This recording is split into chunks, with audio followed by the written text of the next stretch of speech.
Bonjour tout le monde. Aujourd'hui, je vais vous poser une question en fait. Combien de colère existe-t-il? Combien de colère existe-t-il? Donc, certains vont me dire, ouais, ça existe 4, 5, 10, 20, 30. Non, il existe deux colères, pas plus. Une et la deuxième.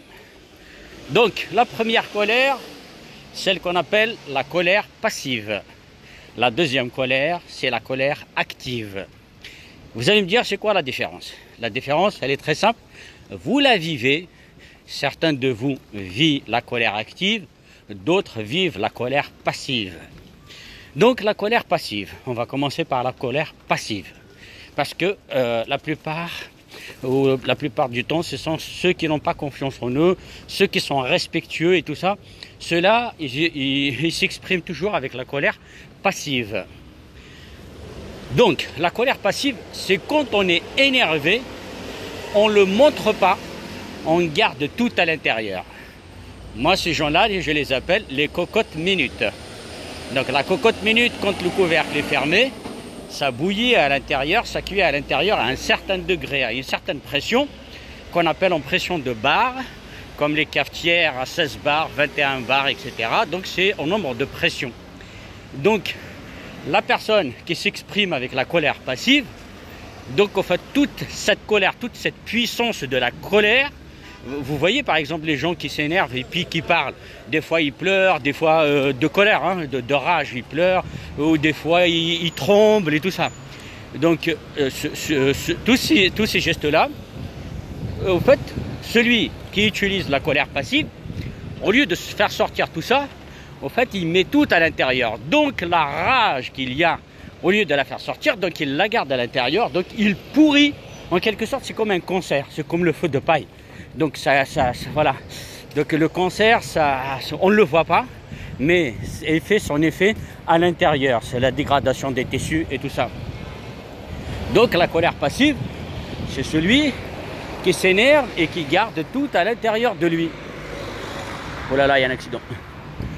Donc, alors, qu'est-ce qui se passe pour la colère passive? Donc, il s'énerve, il garde tout à l'intérieur de lui. Une fois qu'il est énervé, donc, il fait semblant, c'est comme si de rien n'était. Sauf un peu plus loin, il commence à avoir des palpitations. Pourquoi j'ai pas dit ça? Pourquoi j'ai pas fait ça? Donc, comme je vous ai dit, c'est comme une cocotte minute. Donc, ça bouillit à l'intérieur. Et quand on ouvre le couvercle, donc il y a une énorme pression, de la vapeur, de la chaleur et tout ça, et lui aussi c'est la même chose, ce qu'on appelle au fait l'explosion de la colère humaine. Donc voilà, donc au lieu que cette personne fasse cuire même dans une cocotte minute, mais avec le bouchon un petit peu ouvert, au moins ça décompresse un tout petit peu. Sauf que là, il garde tout à l'intérieur et puis il explose d'un coup. Quand il explose, qu'est-ce qui se passe? C'est là qu'on développe certaines maladies. Donc, je ne vais pas vous dire les maladies, voilà, pour ne pas vous brusquer. Mais il y a beaucoup de maladies. Mais il y a une chose sur laquelle je insiste, c'est la déprime. Donc, quand on explose, on déprime parce que on a dû dire ça, on a dû faire ça, etc. Mais on n'a rien fait. Donc, on finit par s'isoler, perdre confiance en soi et ne plus se mélanger avec le monde de l'être humain. Donc maintenant, on revient à la colère active. La colère active, c'est la personne qui s'énerve et qui parle et qui dit ce qui lui fait mal. Donc il ne laisse pas le mal le ranger à l'intérieur. Ce cancer-là, donc il le soigne de suite. Voilà. Donc, on peut dire, c'est comme lui aussi, c'est comme une cocotte minute, il explose, mais par contre, il a déjà explosé. En fait, il n'a pas remis le couvercle. Ce qui veut dire, la cuisson, elle sera lente, mais elle sera bonne. Bonne pour sa santé, parce qu'il s'est exprimé. Il a dit ce qui lui faisait mal. Mais, sauf que cette personne, on a dit que pour la colère passive, cette personne-là finit par perdre tous ses amis parce qu'il perd confiance en lui et perd confiance en les gens. Mais cet homme-là, on vit dans une société, je parle de la colère active, on vit dans une société où les gens sont hypocrites. La plupart, c'est pas tout le monde.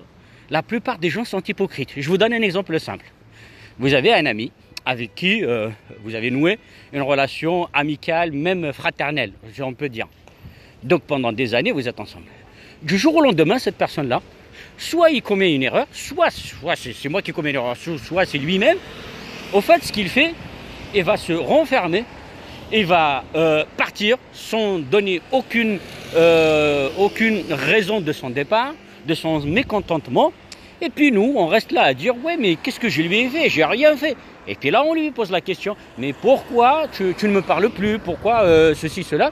Alors, qu'est-ce qu'il dit? Il va dire, mais tu sais pourquoi? Ou tout simplement, je veux pas, voilà, je n'ai pas envie de parler avec toi, donc alors ne me parle pas. Voilà. Donc alors, on dit, la colère active, c'est que on doit s'exprimer, on doit dire ce qui nous fait mal. Donc, quitte à ce qu'on perd tous nos amis. Parce que, comme je vous ai dit, on vit dans un monde d'hypocrites. Donc, tout le monde est là pour vous. Dès que tu as besoin d'eux, le lendemain, il n'y a plus personne. Bon, il y en a toujours des gens qui sont là, toujours là pour nous. Donc, ces gens-là, en fait, quand ils partent, c'est que Dieu vous aime. Parce que si vous avez commis une petite erreur et la personne est partie, ce qui veut dire demain, c'est à une grosse galère, c'est sûr et certain qu'il ne sera pas là. Donc, quelque part, Dieu nous aime, il éloigne ces gens-là de nous. Donc, quand quelqu'un part sans aucune raison, n'essayez même pas de comprendre pourquoi il est parti. À moins que, si vous avez une petite idée de ce que vous avez fait, intentionnellement ou pas, donc il faut quand même le dire. Voilà.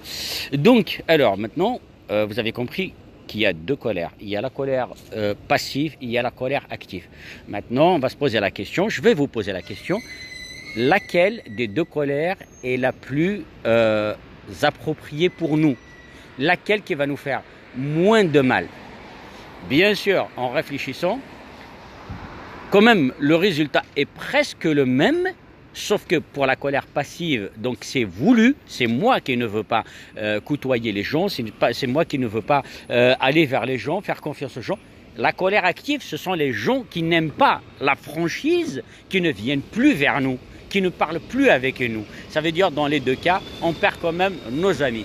Mais n'empêche que, dans la plupart des cas, pour la colère active, et c'est la plus importante pour nous, c'est qu'il nous reste toujours un ami ou deux. C'est pour ça que maintenant, comme vous allez voir autour de vous, vous allez voir que les gens, en fait, vous n'avez pas beaucoup d'amis. Vous avez à peine un ou deux vraiment fiables, mais le reste, ce ne sont pas des amis, ce sont tout simplement des connaissances. Voilà, j'espère que vous avez compris ce que c'est que la colère passive et la colère active. Et ce que je vous conseille de faire, c'est toujours d'être correct avec vous-même pour que vous ne puissiez pas faire d'erreurs. Mais on fait tous des erreurs, ça c'est sûr et certain. Sauf que on fait le moins d'erreurs. Si on fait une erreur, on s'excuse, c'est pas grave. Sauf que quand on est en colère, il faut parler, il faut dire ce qui vous fait mal. Il faut dire tout simplement à la personne, j'ai une boule au fond de moi, je ne veux pas la garder pour moi, elle va exploser dans mon ventre, je te la donne, après si tu as envie d'exploser, tu exploses. J'ai mal, tu m'as fait mal, tu m'as parlé mal, donc maintenant je te dis ce que je ressens. Et ce que je pense de ce que tu as dit, maintenant voilà, tu veux m'aimer, tu m'aimes, tu veux pas, tu m'aimes pas. Tu veux être toujours mon ami, reste mon ami, mais si tu ne veux pas, vas-y, je te retiens pas. Donc voilà, préférez la colère active, même si vous perdez vos amis, même si vous perdez, je ne sais pas quoi, votre famille, mais l'essentiel, favorisez la colère active. Voilà, sur ce, je vous souhaite une agréable journée. À la prochaine.